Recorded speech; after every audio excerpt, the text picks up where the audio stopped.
どうも皆さん、森のニーナです。今日の動画は2月のお気に入りを紹介していきます。今月紹介していくお気に入りアイテムは美容に関連するおうち雑貨、コスメ、スキンケアを紹介していきたいと思います。それでは始まります。スタート。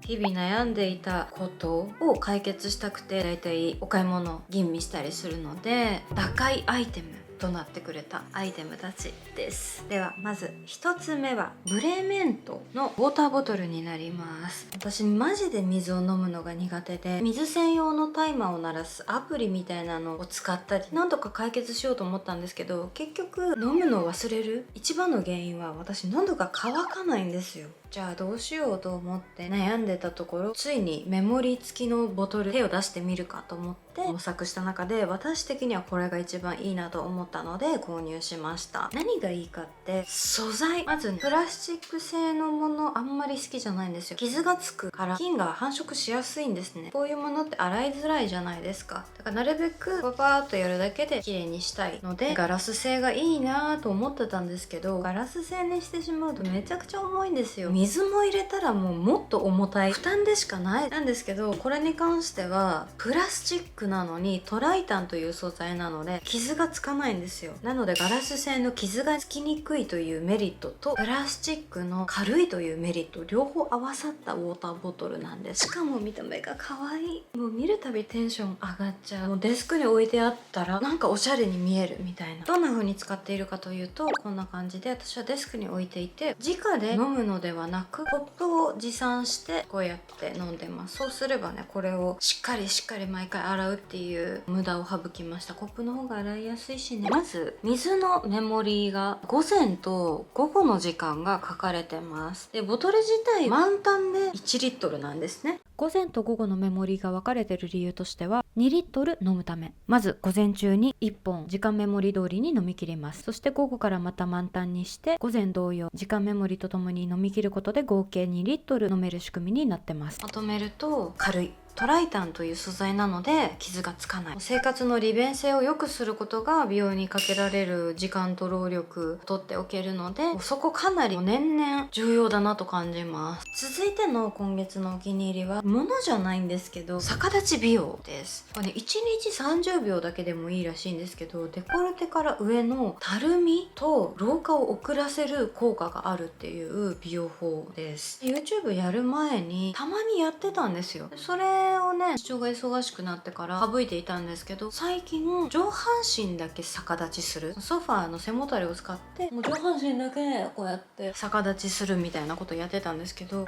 か調子いいなと思って、見た目的にも。で調べたら逆立ち美容っていうのが存在するらしいんですよ。そもそもじゃあなんであなた昔やってたのって思われるかもしれないんですけど、重力と逆らったらたるみが起きないんじゃないのかなと思って30歳前後やってたんですよ。で最近調べたら実際にそういう美容法があったので、だったらちょっとこれ動画で紹介してもいいかなと思って紹介しました。私はこんな感じで上半身のみ逆立ちをしてます。逆立ちって言い方じゃないかもね。逆さまになることしてます。こんな感じです。これをね30秒ぐらいやります。習慣化するとエイジングケアの効果が期待できて、老化のスピードを遅らせることができるって言われてます。上半身のみだけじゃなくて体全体の逆立ちをやった方がより効果があって、なんでかっていうと、普段その重力の影響を受けて下向きに下がっている内臓たちを元の位置に戻すことで下半身に溜まった血流を流し出せるそうです。これにより肌や体の老化のスピードを遅らせる効果があるそうです。続いてのアイテムはラカのジェリーイングヌードグロス。落ちないのに唇が割れない荒れないリップ見つけました。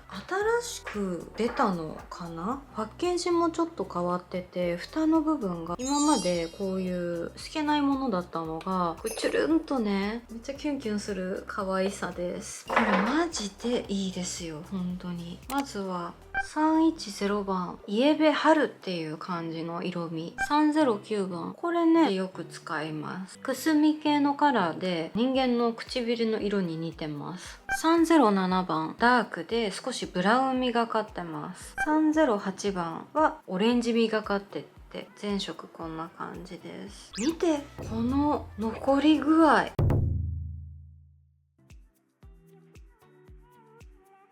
こちらがよく使う309番です。保湿力がすごいんですよ。プルンプルンに見えません？肌なじみがとにかくいいんですよ、どれも。ティッシュオフするとこんな感じです。308番。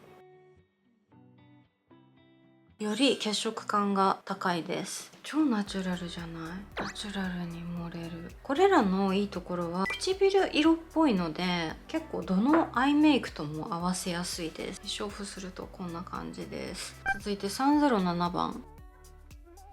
いや、かわいい。これも香りはベリー系です。ブラウンみがかった色になります。結構女子受け良さそうなカラーです。ティッシュオフするとこんな感じです。かなり色残ります。ではこのオレンジというか赤みが強い310番。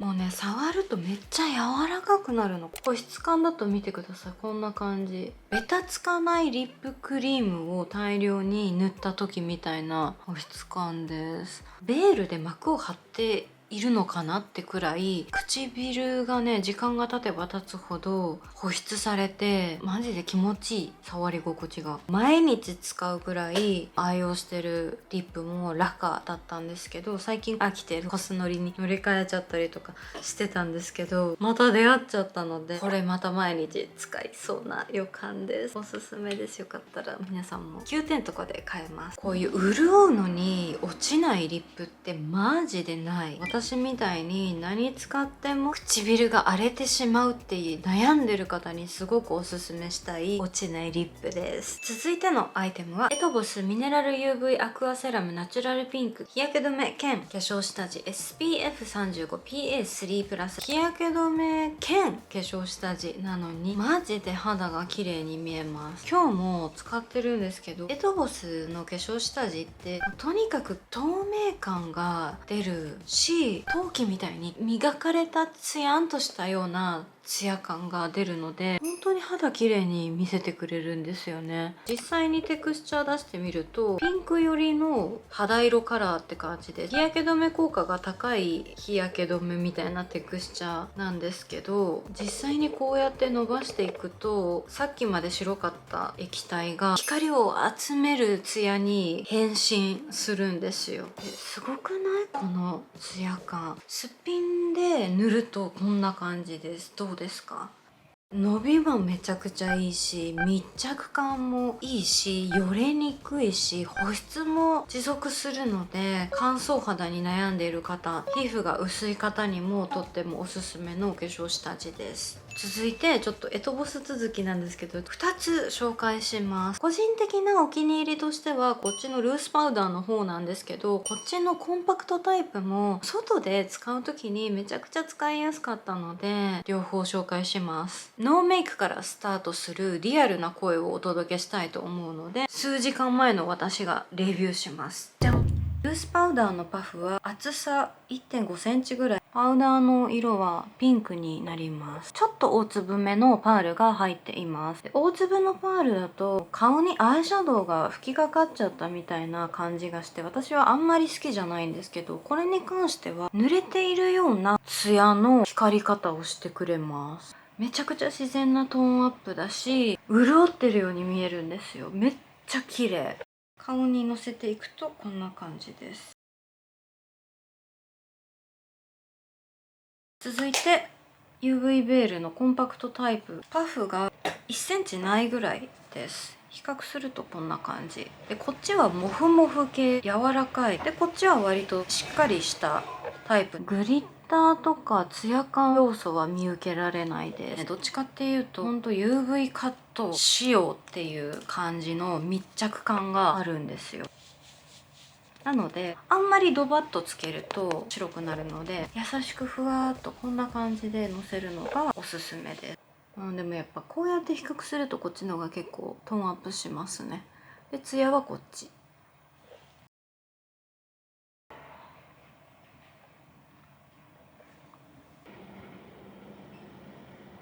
こっちツヤ全然違いますよね。はい、どうだったでしょうか。それぞれどっちもいいところがあるので、お好みで選ぶのがいいと思います。続いての今月のお気に入りはこちらです。 B アップのファンデーションナチュラルピンクです。つい先日ドラッグストアで紹介したんですけど、なんでわざわざ今月のお気に入りでも紹介したかというと、これびっくりしたの。剥がれない。だから伸びても伸びても残ってるの。だからそれがすごいなと思って、私5000円以上するマニキュアとか買ったことないんですけど、たまに見かけるじゃないですか。マニキュアがめちゃくちゃ伸びてるのに綺麗に残ってる人みたいな、そういうのってちょっと高級なマニキュア塗ってるのかなとか思ってたんですけど、だから諦めてたんですね、そういうのは。私はね、なんかマニキュアに5000円使うんだったらジェルやっちゃいたいなっていう派だったので、これは1000円台なのに剥がれない、ツヤも血色感も長持ちしたので、これは奇跡だと思って今月のお気に入りにしました。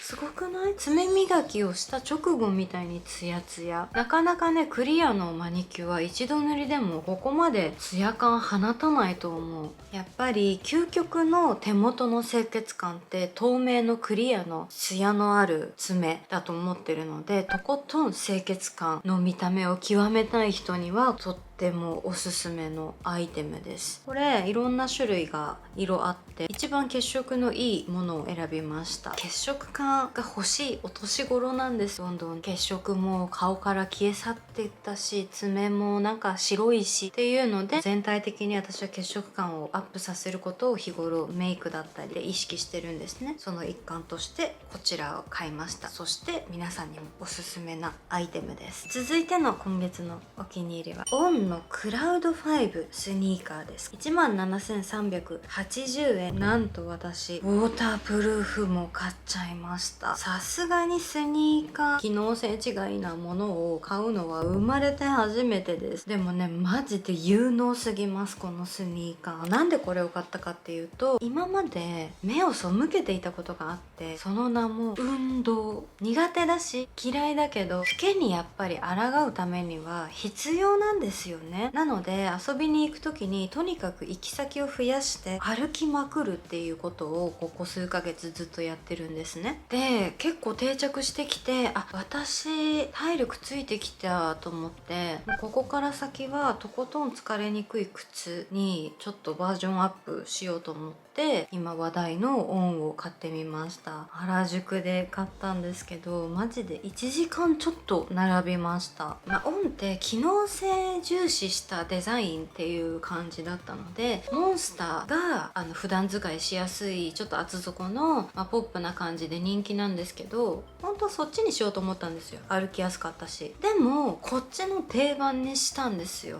理由はおいおい話すんですけど、何がいいって、今まで私歩きやすい歩き方をするために前のめりじゃなくてこういう感じの姿勢を保ちながら歩くようにしてたんですね。なんですけど、これはその労力努力がいらない。これ履いたらピッと姿勢が良い状態で歩けます。なのでいい姿勢を保ちながら歩けるから、体型維持にも良さそうなスニーカーだなと思ったので、私のこの YouTube チャンネルでも紹介したいと思いました。軽快すぎて移動中のストレスを軽減できたアイテムを私は手に入れられて、マジで QOL 爆上がりしました。商品の特徴としては再生素材を4割使ってるので環境に配慮してるそうです。足にめっちゃフィットするんですね。なので包まれるようなその柔らかい履き心地です。で、クッション効果の質も高いので歩きやすさと安定性がすごい。で、スピードシューレースシステムっていうのがついているので、その靴ひもの結び時が必要ないから楽で、履く時もその靴べらがいらないぐらい結構かかと部分がしっかりしてるのがいいなと思いました。どうしてモンスター選ばなかったかっていうと、履き心地とか気持ちよさはモンスターの方が上。電動みたいなくらい前に前に押し出されるような感じで歩くのが楽。ただ店員さんに聞いたら、長時間歩くとそのふわふわ感が逆にぐらつきやすくなるからむしろ疲れちゃうみたいな、実際に店舗で私歩いてたんでその話がすごい想像しやすかったです。確かにそうなりそうだなっていう、安定性がなくなりそう、ふくらはぎとかが疲れてきたら。なのでこちらの定番にしました。もっと早く履けばよかったなって思います。オンゴの存在を1年前に知ってたにもかかわらず履かなかったから、この1年間マジで私何してたんだろうって後悔させられるぐらい今回ね買ってよかったと感じてます。はい、いかがだったでしょうか。今日は2月のお気に入り紹介でした。もう悩みがあったらすぐに調べて、疲れてでもいいものを見つけて試すみたいな感じで、そんな数ヶ月前の自分のおかげで今こうして私はいい生活を送れているのでありがとう自分この動画がちょっとでも楽しかったな、参考になったなと思っていただけたら、よかったらチャンネル登録、高評価ボタンを押していただけると今後の動画投稿の励みになります。それではまた次回の動画でお会いしましょう。またね。